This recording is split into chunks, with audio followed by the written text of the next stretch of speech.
और सीधे आपको लेकर चलते हैं गोरखपुर, जहां पर मुख्यमंत्री योगी आदित्यनाथ संबोधित कर रहे हैं। प्रयागराज की योजनाओं का लोकार्पण और शुभारंभ के साथ ही कुंभ की गंगा पूजा का कार्यक्रम भी प्रधानमंत्री जी के कर कमलों से होगा।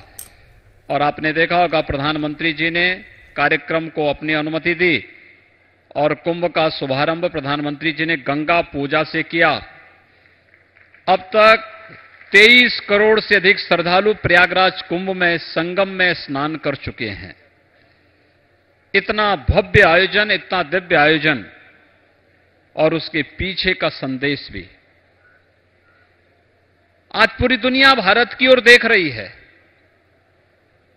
कि भारत के अंदर तेजी के साथ जो परिवर्तन हो रहे हैं वे कैसे,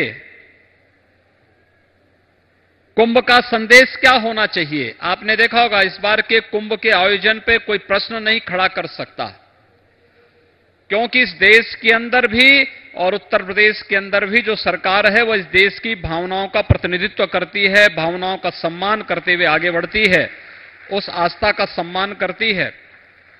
नहीं तो कुंभ के बारे में प्रश्न क्या उठते थे। मुझे याद है 2013 के कुंभ के समय प्रयागराज में जब कुंभ हुआ था तो जो विदेशी पत्रकार आए थे उन्होंने बहुत सारे प्रश्न खड़े किए थे। किसी ने कहा ये आयोजन गंदगी को बढ़ावा देते हैं, किसी ने कहा कि आयोजन में भेदभाव होता है, किसी ने कहा महिला विरोधी है, किसी ने कहा दलित विरोधी है, किसी ने कुछ कहा, किसी ने कुछ कहा। लेकिन इस बार इस कुंभ के आयोजन ने इन सभी प्रश्नों पर विराम लगा दिया।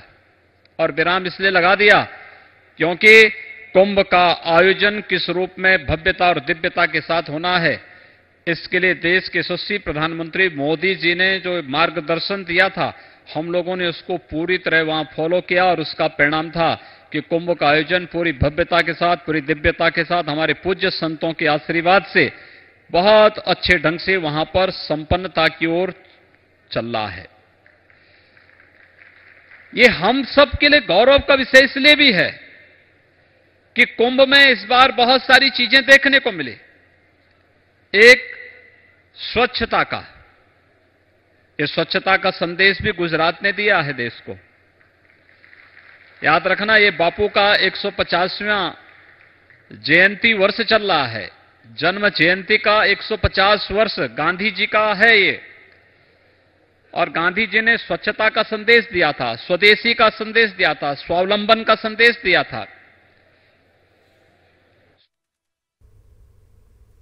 देश के यशस्वी प्रधानमंत्री मोदी जी ने 2 अक्टूबर 2014 को जो घोषित किया, हम लोगों ने अक्षरशः स्वच्छ भारत मिशन